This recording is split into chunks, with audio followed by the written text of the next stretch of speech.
Recordaros antes del relato que esta narración es un proyecto conjunto que llevo con Relator Noctámbulo, amigo del canal.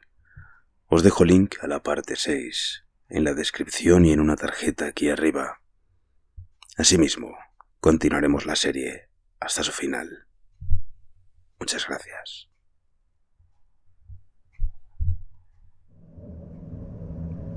La historia completa, hasta donde pudimos descifrarla, se publicará en un boletín oficial de la Universidad Miskatonic. Aquí solo esbozaré, sin demasiado orden ni concierto, los hechos más señalados.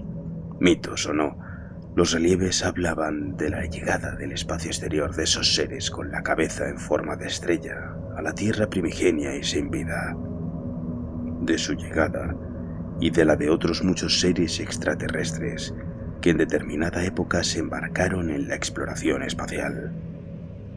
Al parecer eran capaces de atravesar el éter interestelar gracias a sus enormes alas membranosas, lo cual confirma ciertas leyendas antiguas de pueblos montañeses de los que me había hablado en cierta ocasión un colega historiador. Habían vivido mucho tiempo bajo el mar, donde habían construido maravillosas ciudades y habían librado terribles batallas con innombrables adversarios, empleando complicados artilugios basados en principios de energía desconocidos. Evidentemente, sus conocimientos científicos y mecánicos superaban con mucho a los de la humanidad actual, aunque solo utilizaron sus formas más refinadas y extendidas cuando no les quedó otro remedio. Algunos relieves daban a entender que habían pasado por una etapa de vida mecanizada en otros planetas, pero la habían abandonado cuando sus efectos no les resultaron emocionalmente satisfactorios. La rigidez sobrenatural de su organización y la sencillez de sus necesidades naturales los hacían peculiarmente adaptados a vivir en un plano elevado sin los frutos más especializados de la manufactura artificial, e incluso sin ropa, excepto para protegerse ocasionalmente contra los elementos. Fue bajo el mar, primero para procurarse comida y después por otros motivos, donde crearon la vida terrestre a partir de las sustancias disponibles y mediante métodos que hacía largo tiempo que conocían. Los experimentos más complejos llegaron después de la eliminación de varios enemigos cósmicos. En otros planetas habían hecho lo mismo y habían llegado a elaborar no solo los alimentos necesarios, sino ciertas masas protoplasmáticas multicelulares capaces de modelar sus tejidos para producir todo tipo de órganos bajo influencia de la hipnosis y crear así esclavos ideales que llevarían a cabo las labores más pesadas de la comunidad. Esas masas viscosas eran sin duda lo que Abdul al-Adred llamaba asustados Shoggoths en su temible Necronomicon, aunque ni siquiera a ese árabe loco se le había ocurrido insinuar que pudiera existir ninguno en la tierra, como no fuesen los sueños de quienes habían mascado cierta hierba alcaloide. Cuando los grandes ancianos de cabeza estrellada sintetizaron en nuestro planeta sus sencillos alimentos y crearon suficientes Shoggoths, permitieron que otros grupos de células se desarrollaran para dar lugar a otras formas de vida animal y vegetal con fines diversos y extirparon a aquellos cuya presencia llegó a ser molesta. Con la ayuda de los Shoggoths, cuyas prolongaciones podían levantar pesos prodigiosos, las pequeñas ciudades submarinas se convirtieron en gigantescos e imponentes laberintos de piedra, no muy diferentes de los que erigieron después en tierra.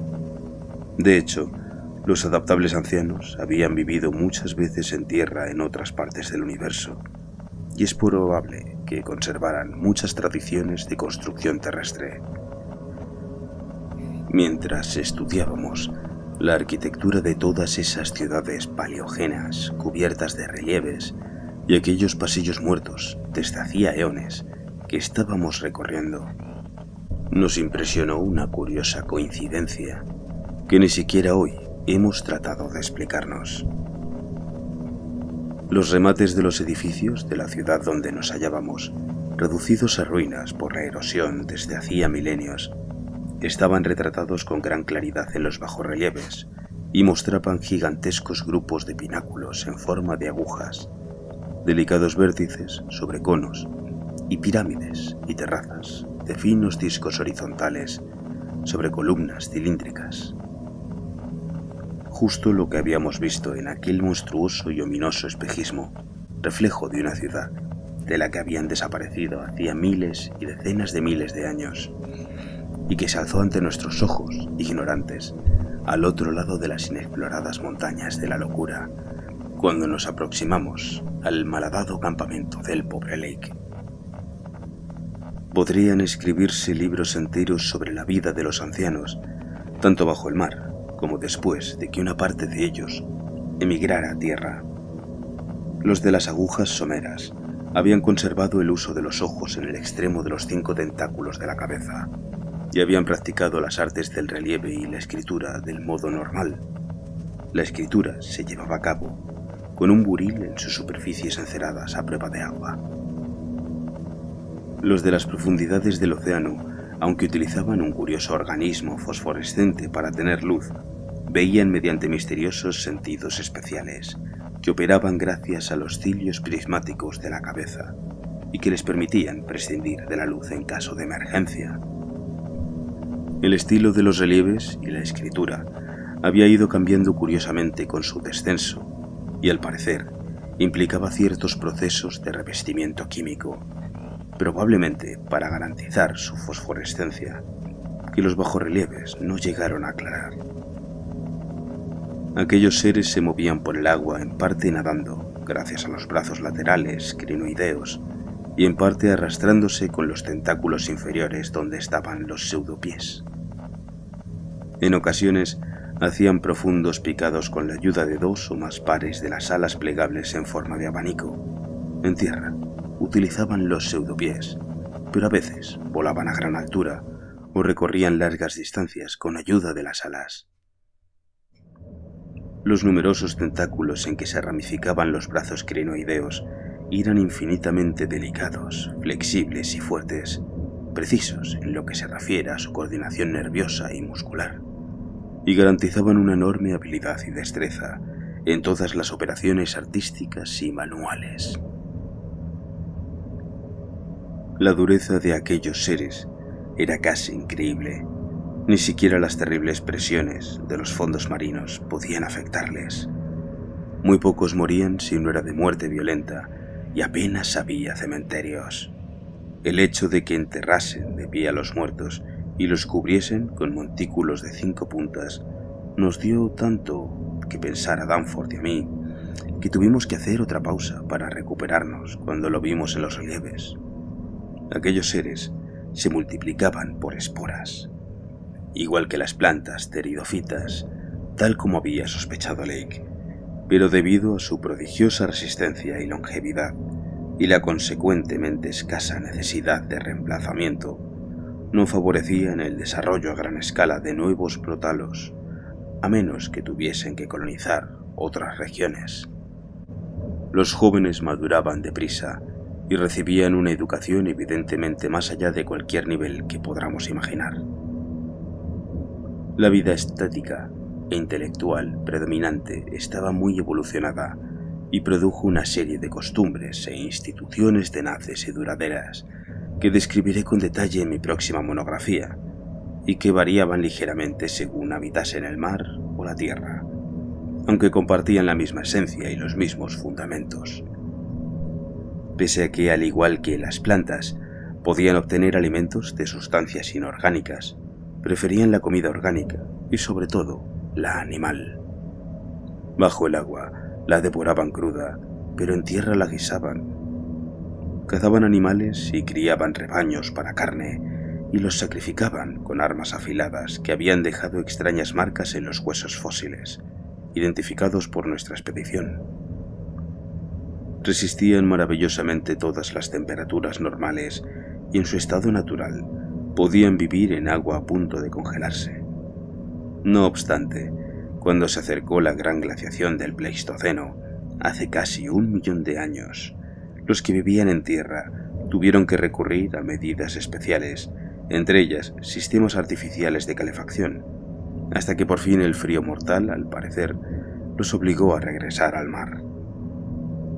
Las leyendas decían que, para llevar a cabo sus vuelos prehistóricos por el espacio cósmico, habían ingerido ciertos productos químicos que los volvían casi independientes del alimento, la respiración y las condiciones térmicas, pero que cuando se produjo la glaciación habían olvidado dicho método.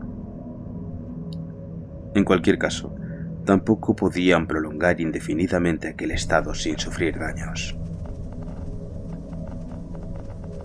Como no recurrían al apareamiento y su estructura era semivegetal, los ancianos carecían de base biológica para la etapa familiar característica de los mamíferos, pero al parecer organizaban las comunidades según los principios de la ocupación cómoda del espacio, y por lo que dedujimos de los trabajos y las diversiones de sus habitantes descritas en los relieves, la asociación mental compatible. Al amueblar sus hogares, colocaban todo en el centro de las enormes estancias y dejaban las paredes para funciones decorativas. La iluminación, en el caso de los que vivían en tierra, se conseguía por un dispositivo de naturaleza probablemente electroquímica. Tanto en tierra como bajo el agua, utilizaban curiosas mesas, sillas y sofás de estructura cilíndrica, pues descansaban y dormían de pie, con los tentáculos plegados, y tenían estantes para las placas articuladas y cubiertas de puntos que hacían las veces de libros. El gobierno era evidentemente complejo y probablemente socialista, aunque no pudimos sacar conclusiones claras de lo que vimos en los relieves. El comercio estaba muy extendido tanto a nivel local como entre las distintas ciudades. El dinero eran unas fichas planas de 5 puntas cubiertas de inscripciones. Es muy probable que las estiatistas verdosas más pequeñas encontradas por nuestra expedición fuesen ejemplos de dicha moneda. Aunque la cultura era eminentemente urbana, había cierta agricultura y ganadería. También practicaban la minería y algunas manufacturas. Viajaban con frecuencia, pero la emigración permanente era poco común, salvo por los grandes movimientos colonizadores, mediante los cuales se expandía la raza. Carecían de ayuda externa para locomoción personal, puesto que los ancianos tenían la capacidad de moverse a gran velocidad por tierra, mar y aire. No obstante, utilizaban bestias de carga para transportar peso, sogots bajo el agua y una curiosa variedad de vertebrados primitivos en los años que vinieron en tierra.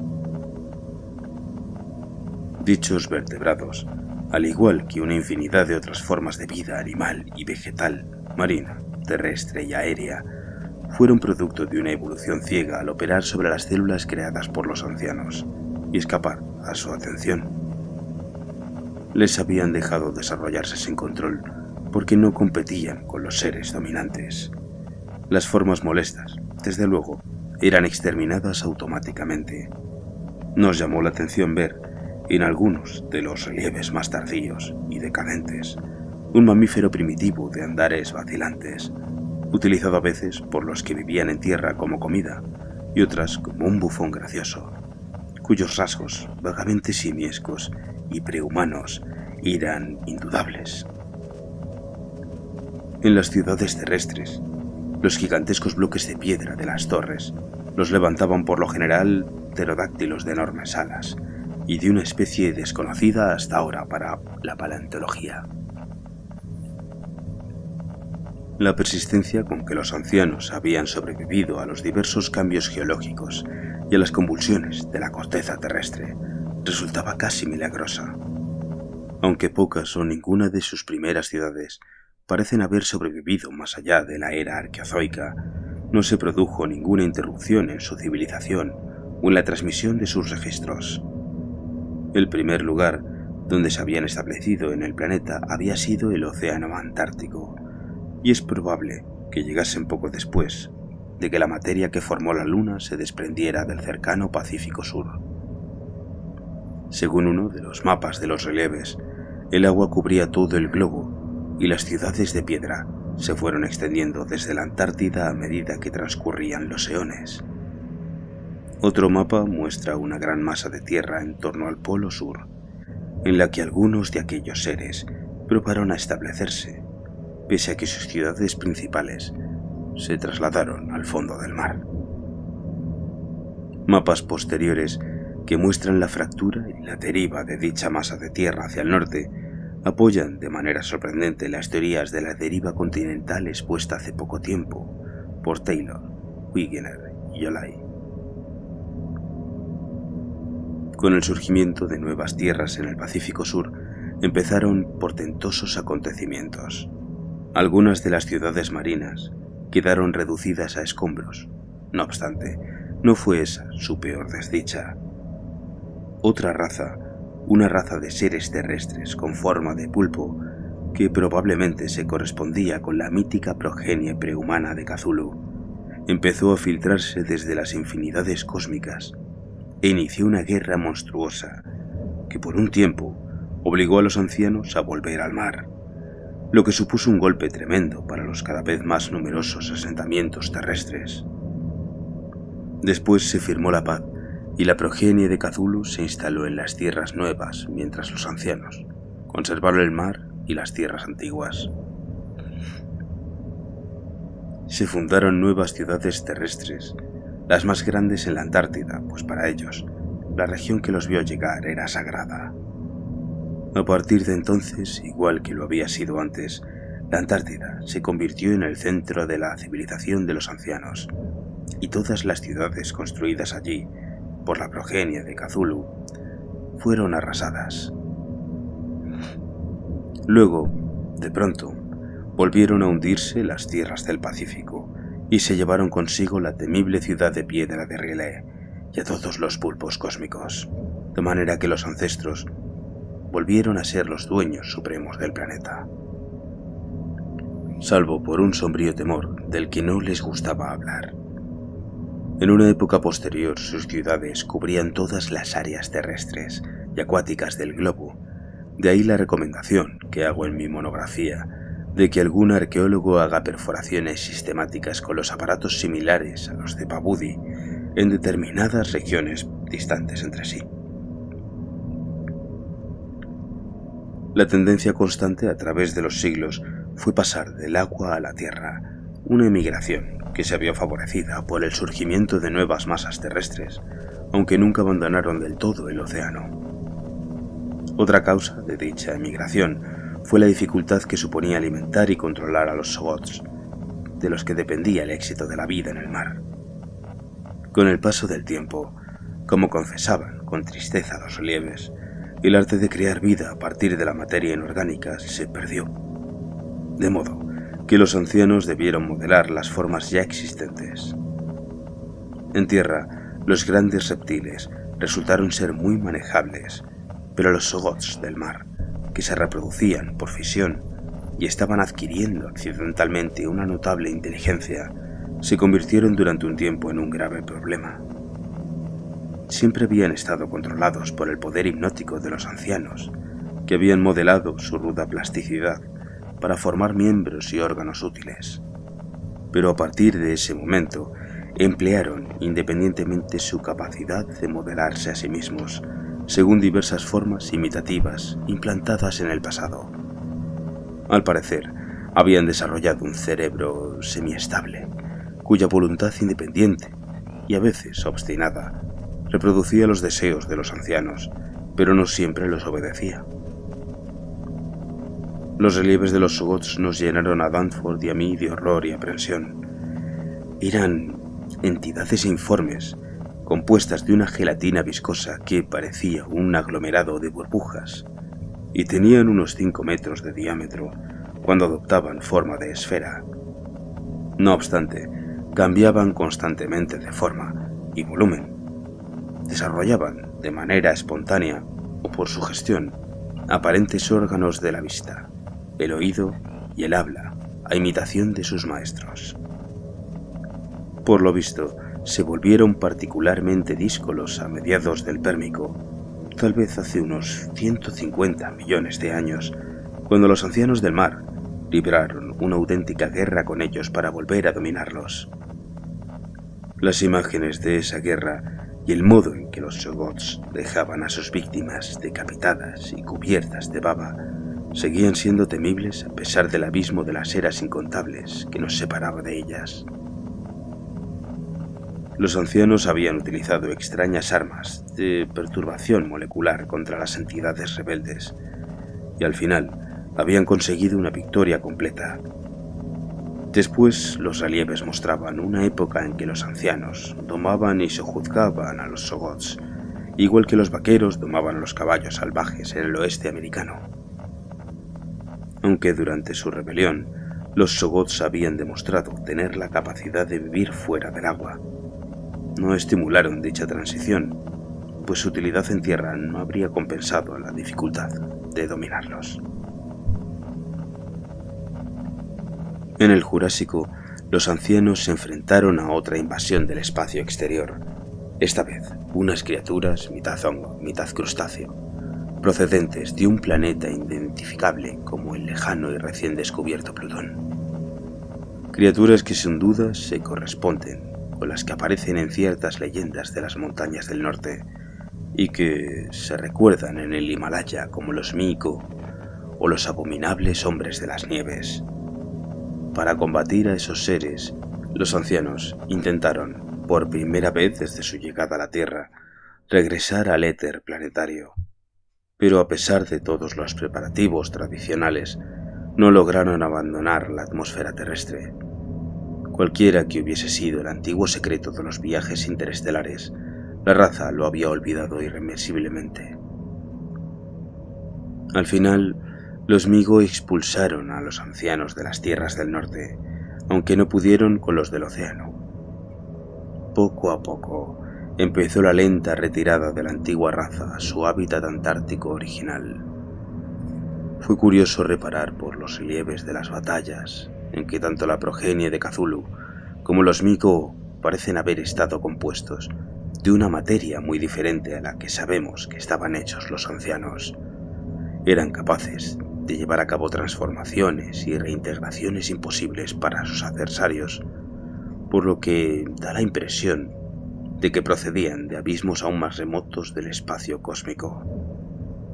Los ancianos, aparte de su peculiar dureza y de sus extrañas propiedades vitales, eran estrictamente materiales y debieron de tener su origen en el continuo espacio temporal conocido, mientras que solo contenido en el aliento podemos especular sobre las primeras fuentes de los otros seres. Todo esto, claro, si aceptamos que los vínculos extraterrestres y las anomalías atribuidas a los invasores no son pura mitología. Puede que los ancianos inventaran un contexto cósmico para justificar sus ocasionales derrotas, pues es evidente que el interés histórico y el orgullo constituían una parte esencial de su psicología. Resulta elocuente que en sus anales no se aluda a otras razas de seres poderosos y avanzados, ni a las enormes ciudades que aparecen repetidamente en determinadas leyendas oscuras. El estado cambiante del mundo a través de las largas eras geológicas aparecía registrado con sorprendente viveza en muchos de los mapas y relieves. En algunos casos era necesario revisar las teorías científicas existentes, mientras que en otros sus atrevidas deducciones se ven claramente confirmadas. He dicho ya que la hipótesis de Taylor, Wegener y Jolay de que todos los continentes son fragmentos de una masa de tierra antártica original que se resquebrajó por la fuerza centrífuga y derivó sobre una superficie viscosa inferior, hipótesis sugerida por indicios como los perfiles complementarios de África y Sudamérica, y por el modo en que se pliegan y alzan las grandes cadenas montañosas. Recibe un gran apoyo de esta fuente extraordinaria. Los mapas que describen el mundo durante el Carbonífero, hace 100 millones de años o más, muestran claras grietas y fosas destinadas a separar África de los una vez continuos reinos de Europa, entonces la Valusia de la leyenda infernal primigenia. Asia, las Américas y el continente antártico. Otros mapas, sobre todo uno relacionado con la fundación de hace 50 millones de años de la enorme ciudad muerta en que nos hallábamos, mostraban los continentes actuales bien diferenciados. Y en el último ejemplo que encontramos, que debía ser del Plioceno, aparecía aproximadamente el mundo de hoy a pesar de la unión de Alaska con Siberia, de Norteamérica con Europa por Groenlandia y de Sudamérica con el continente antártico a través de la Tierra de Graham. En el mapa del Carbonífero que representaba el globo entero, estaban señaladas, tanto en el fondo oceánico como en tierra, las enormes ciudades de piedra de los ancianos, pero en los mapas posteriores, la lenta retirada hacia la Antártida se iba haciendo evidente. El último ejemplo del Plioceno ya solo mostraba ciudades terrestres en el continente antártico y en el extremo de Sudamérica, y ninguna ciudad oceánica al norte del paralelo 50 de latitud sur. El conocimiento y el interés por el mundo del norte, excepto por un estudio de la línea de la costa realizado probablemente durante largos vuelos de reconocimiento con aquellas alas membranosas en forma de abanico, se habían reducido casi a cero entre los ancianos.